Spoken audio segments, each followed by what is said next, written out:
আমি বানাবো ভাপা পুলি পিঠা। তার জন্য আমি নিয়েছি 1 কাপ নারিকেল, দিয়ে দেব আখের গুড়,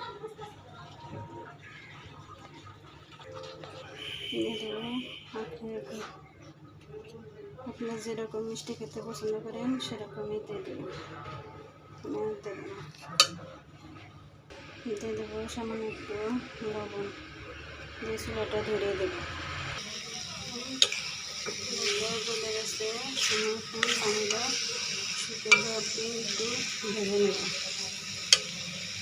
দেখেন নারকেলটা ভেজে না হয়ে গেছে, আমি এখন চুলাটা বন্ধ করে দেবো। আর একটা কড়াই বসিয়েছি, দিয়ে দেব 1.5 কাপ পানি।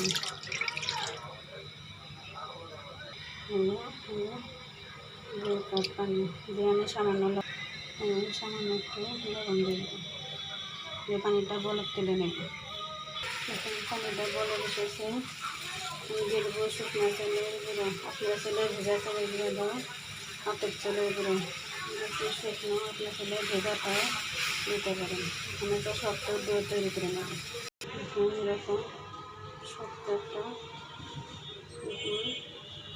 ডো তৈরি করে নিয়েছি। আমি এখন চুলাটা বন্ধ করে দেবো। এখন আমি একটা রুটি বানিয়ে ফিরে নিয়েছি। আমি এর উপরে আটাগুলো সব নিয়ে নেব, নিয়ে ভালো করে মথে নেব। এখন ভালো করে মথে নিয়েছি, আমি মাঝে দিয়ে কেটে 2টা বানিয়ে নেব। এখন গোল করে নিয়েছি, আমি একটা বড় করে রুটি বেলে নেব। এখন আমি একটা রুটি বেলে নিয়েছি। দেখেন বেশি মোটাও না বেশি পাতলা না। আমি এখন ছোট সাইডে কেটে চৌকো কোনা করে নিয়ে নেব। দেখুন আমি চৌকো করে কেটে নিয়েছি, আর এগুলো আমি রেখে দিয়েছি, পরে আবার বানিয়ে নেব। একটা চামচের সাহায্যে আমি এর উপরে বিছিয়ে দেবো। এখন আমি পুরোটার উপরে বিছিয়ে দিয়েছি, আমি এখন রোল করে নেব। এখন আমি সুন্দর করে রোল বানিয়েছিলাম, আমি এখন ভেপে নেব।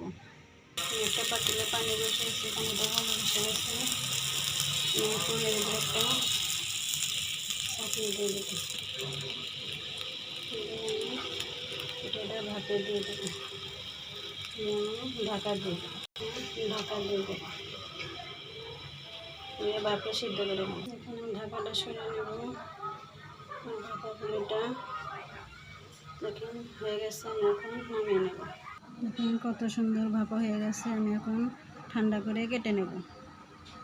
দেখেন আমি কেটে নিয়েছি, কত সুন্দর হয়েছে আমার ভাপা পুলি পিঠাগুলো।